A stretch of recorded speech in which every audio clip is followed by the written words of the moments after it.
সাকিব আল হাসানকে নিয়ে Bangladesh cricket board একটা মশকরার পর্যায়ে নিয়ে গেছে এবং এই মশকরাকে সবচেয়ে শৈল্পিক মর্যাদা দেওয়ার ক্ষেত্রে বিশাল একটা ভূমিকা পালন করেছেন বাংলাদেশ ক্রিকেট বোর্ডের ডিরেক্টর, পরিচালক আসিফ আকবর। সবকিছুতে তিনি বেশ ভোকাল থাকেন, অনেক ধরনের অনেক বক্তব্য তিনি দেন। অনেক জ্ঞানী মানুষ, সঙ্গীত থেকে শুরু করে ক্রিকেটের পদচারণা, বক্তব্য, সব জায়গায় তার একটা বড় ধরনের আধিপত্য রয়েছে এবং সেটার জন্য তাকে আমরা স্যালুট জানাই। যে বাংলাদেশে আসলে বিরল এরকম প্রতিভাধর ব্যক্তিত্বের মধ্যে আমাদের পরিচিত আসিফ ভাই রয়েছেন, এটা আসলে আমাদেরকে অনেক অনেক অনেক বেশি হ্যাপি করে। 72 ঘন্টা ময়েশ্চার লক সমৃদ্ধ লিলি বডি ওয়াশ, শিয়া বাটারের গুডনেস স্কিন রিপেয়ার করে রাখে সফট ও গ্লোয়িং। সাকিব আল হাসানকে ফেরানোর ব্যাপারে, সাকিব আল হাসানকে বাংলাদেশের ক্রিকেটে আবার রিস্টোর করানোর ব্যাপারে তার যে চেষ্টা, সেই চেষ্টা আমার কাছে মনে হয় যে সামটাইমস লিলি হুইপ শিয়া বডি ওয়াশের থেকেও বেশি, যেটা 72 ঘন্টা পর্যন্ত আপনার শরীরে ময়েশ্চার ধরে রাখে। কিন্তু সাকিবের জন্য আসিফ আকবরের চেষ্টাটা আমার কাছে মনে হয় নিরন্তর। কিন্তু এন্ড অফ দ্য ডে ধরেন যে আপনি যেই প্রমিসের কথা বলবেন, যে বক্তব্যগুলোর কথা বলবেন, আপনি সেই বক্তব্যের সাথে আপনার কিংবা আপনার ক্রিকেট বোর্ডের যারা এই নীতি নির্ধারণের সাথে জড়িত, এবং নীতি নির্ধারক হিসেবেই তো আপনারা মিডিয়া এসে বক্তব্য দিচ্ছেন, বাংলাদেশের ক্রিকেট নিয়ে যখন আসিফ আকবর এই মুহূর্তে কথা বলছে, কদিন পরপরই কথা বলছে, এবং এখন থেকে 1 বছর আগে তিনি কথা বলতেন না, এই দুয়ের পার্থক্যটা কি? যে একটা সময় তিনি বাংলাদেশ ক্রিকেটের কেউ ছিলেন না, আর এখন তিনি নীতি নির্ধারকদের একজন। ওই নীতি নির্ধারকদের একজন, নীতি নির্ধারণ যারা করেন, যখন এরকম বক্তব্য দেন যে সাকিব আল হাসানকে বাংলাদেশে ফেরানোর জন্য সকল ধরনের ব্যবস্থা গ্রহণ করেছে বাংলাদেশ ক্রিকেট বোর্ড, তারা সরকারের কাছে আর্জি জানিয়েছে যেন এই ব্যাপারটাকে বিবেচনা করা হয়, বাংলাদেশের ক্রিকেটে সাকিব আল হাসান এখনো রিলেভেন্ট, এবং খালিদ মহিউদ্দিনের টক শোতে গিয়েও আমরা দেখেছি যে সাকিব ভালো না তামিম ভালো, এরকম একটা আলোচনা চেষ্টা করা হয়েছিল, যে সেখানটায় হচ্ছে তামিম ছোট সাকিব বড় টাইপের, এই আলোচনাগুলো আসলে পাবলিক জানে সাকিব আল হাসান বাংলাদেশের ইতিহাসেরই সেরা স্পোর্টসম্যান। এটা নতুন করে করার আসলে কিছু নেই, কিন্তু সেই আলোচনাটাকে জিইয়ে রাখা, সেই আলোচনাটা করার সাথে জড়িত যারা, তারা আপনারা অবাক হলেও ঘটনা সত্য, সাকিবকে ফেরানোর ব্যাপারে কোনো ধরনের আইনি প্রক্রিয়ার মধ্যে যুক্ত না। সাকিব আল হাসানকে ফেরানোর ব্যাপারে আমি একটা রুবেল হোসেন এক্সাম্পল দিতে পারি, যে একটা সময় আপনারা জানেন যে 15 ওয়ার্ল্ড কাপের সময়, 2015 ওয়ার্ল্ড কাপের সময় বাংলাদেশ যেখানটায় কোয়ার্টার ফাইনাল খেললো, ইংল্যান্ডকে হারিয়ে দিল, রুবেল হোসেনের কি অসাধারণ পারফরম্যান্স। সেই সময়টায় রুবেল তিনি একটা মামলায় ফেসে গিয়েছিলেন, এবং then Bangladesh cricket board president Nazmul Hasan Papon and his board, they played a very significant role, যেন মামলা সংক্রান্ত ইস্যুস গুলোতে রুবেল হোসেন ভেজালে না পড়েন, তার ট্রাভেল নিয়ে যেন কোনো সমস্যা না থাকে, তিনি যেন বাংলাদেশ দলকে সার্ভিস দিতে পারেন। সাকিব আল হাসানকেও ঠিক একইভাবে, যেহেতু এমন একটা পর্যায়ে গেছে, এবং এই মামলা বা এই ব্যাপারগুলো হচ্ছে অনেকটা রাষ্ট্রীয় পর্যায়ে চলে গেছে, রাষ্ট্রীয় মামলা, আপনার সাথে আমার জমি নিয়ে সমস্যা এরকম মামলা না, আপনি আমারে পিটাইছেন আমি আপনার থাপড়াইছি এরকম মামলা না। সেই মামলাতে সাকিবের অভিভাবক যে সংস্থা, যে ক্রীড়া ফেডারেশন, বাংলাদেশ ক্রিকেট বোর্ডের বক্তব্যটা হচ্ছে যে আমরা অনেকটাই হচ্ছে উচ্চকণ্ঠ, কিন্তু বাংলাদেশ ক্রিকেট বোর্ডের যে লিগ্যাল টিম,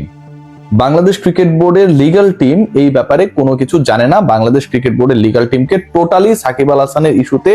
বাংলাদেশ ক্রিকেট বোর্ডের যেই নীতি নির্ধারকরা বিভিন্ন সময় বিভিন্ন মাধ্যমে বক্তব্য রাখছেন,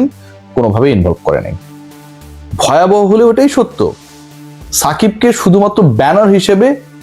যেভাবে অতীতেও ব্যবহার করা হয়েছিল, আনা হয়েছিল, কখনো সাকিবকে দোসর বলে আসলে কিছুটা হলেও জনপ্রিয়তা পাওয়ার চেষ্টা করা হয়েছিল,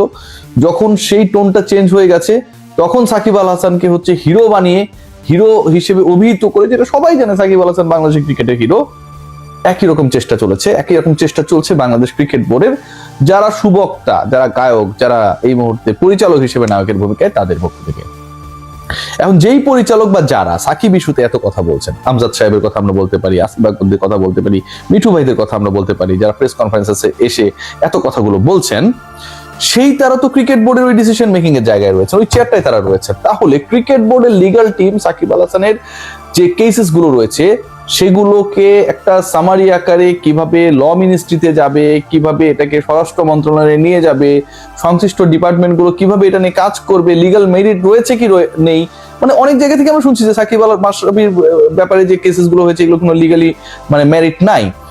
এটা আমরা সবাই জানি যে আসলে তারা হত্যা মামলার আসামি করা হয়েছে, এই টাইপের কোনো কাজের সাথে সাকিব মাশরাফিরা জড়িত ছিল না, ফাঁসানোর জন্য, বিপদে ফেলার জন্য, বাংলাদেশে যেন না আসতে পারে, রিলেভেন্ট যেন না থাকে, এই কারণে আসলে এই মামলাগুলো দেওয়া হয়েছে। This is very true. So এই ঘটনাটা তো আপনাকে যখন আপনি অ্যাড্রেস করবেন, প্রপার ওই অথরিটির কাছে আপনাকে নিয়ে যেতে হবে, সেখানটায় গিয়ে আপনাকে এটাকে উপস্থাপন করতে হবে এবং বাংলাদেশ ক্রিকেট বোর্ডকে একটা লিড রোল নিতে হবে। সেই ক্রিকেট বোর্ড বক্তব্যের ক্ষেত্রে লিড রোল নেয়, সেই ক্রিকেট বোর্ড কথা বলার ক্ষেত্রে লিড রোল নেয়, কিন্তু প্রসিডিউর মেনটেন করানোর ক্ষেত্রে তার বোর্ডের আন্ডারে যে লিগ্যাল টিম রয়েছে তাদেরকে এই মামলা ইস্যুস গুলো নিয়ে ইনভলভ করানোর ক্ষেত্রে দে হ্যাভ ডান নাথিং। দৈনিক কালের কণ্ঠ নিয়ে একটা রিপোর্ট করেছে এবং কালের কণ্ঠের সেই রিপোর্টটাকে যদি আমি রেফারেন্স হিসেবে ধরি, বাংলাদেশ ক্রিকেট বোর্ড বক্তব্যে যতটা সোচ্চার, তার 1%ও ওই বক্তব্যের এগেনস্টে, ওই বক্তব্যের কে সামনে রেখে যে কাজগুলো করার দরকার ছিল সেটার সাথে তারা ইনভলভ না। So Shakib Al Hasan has been a banner, যেই ব্যানারটা আপনি যখন 2020 ওয়ার্ল্ড কাপে আপনি গেলেন না, খেললেন না, এবং আপনি যখন বিশাল নেগোসিয়েটর হয়ে গেলেন, আমার অতি প্রিয় বুলবুল ভাই, যিনি বিশাল দুনিয়ার সবচেয়ে বড় নেগোসিয়েটর, মানে ইন্ডিয়া পাকিস্তানের এরপরে যুদ্ধ লাগলে আমি মনে করি ডোনাল্ড ট্রাম্পের সবার আগে উচিত হবে বুলবুল ভাইয়ের সাথে যোগাযোগ করা। বুলবুল ভাই লোকাল টাইমটা জেনে ইউএসএ থেকে আমি মনে করি Donald Trump should make a call to him, তুমি আগে ট্রাই করো এটাকে থামানো যায় কিনা। বুলবুল ভাই যে অসাধারণ একটা কাজ করেছে, যেভাবে তিনি এই দুই দেশকে খেলানোর জন্য রাজি করিয়েছে এবং যেভাবে তিনি নিজের দেশের ক্রিকেট বন্ধ রেখে হইলেও বিশ্বকাপে বিশ্বের ক্রিকেটের ইকোসিস্টেম ঠিক করানোর জন্য হইলেও এনশিওর করেছে যে ইন্ডিয়া পাকিস্তান ম্যাচটা হওয়া দরকার, সেই বুলবুল ভাই এবং তার board did nothing regarding Shakib Al Hasan. এটা আমার কথা না, বাংলাদেশের একটা লিডিং ডেইলি এই ব্যাপারে রিপোর্ট করেছে। আমি আজও আলোচনা করার চেষ্টা করেছি, খোঁজ নেওয়ার চেষ্টা করেছি, যারা এটার সাথে সংশ্লিষ্ট তারা আসলে এই ব্যাপারে কোনো কিছু জানে না। সো আসিফ আকবররা কি করার চেষ্টা করলো, যে ওয়ার্ল্ড কাপে খেললো না বাংলাদেশ, হ্যাঁ বুলবুল ভাইরা নেগোশিয়েট করতে গেল ইন্ডিয়া পাকিস্তান যেন খেলে, পাবলিকের এই ব্যাপারে যে একটা বাজে নেগেটিভ সেন্টিমেন্ট ক্রিয়েট হয়েছিল বাংলাদেশ ক্রিকেট বোর্ডের উপরে, সেটাকে কিভাবে ডাইভার্ট করা যায়, সাকিব আল হাসানকে ইম্পোর্ট করে নিয়ে আসলো তারা, এবং যেই কাজটা তারা দক্ষতার সাথে করেছে without asking any question regarding him. Bangladesh cricket board তার অফিসিয়াল প্রেস কনফারেন্সে ঘোষণা করে দিল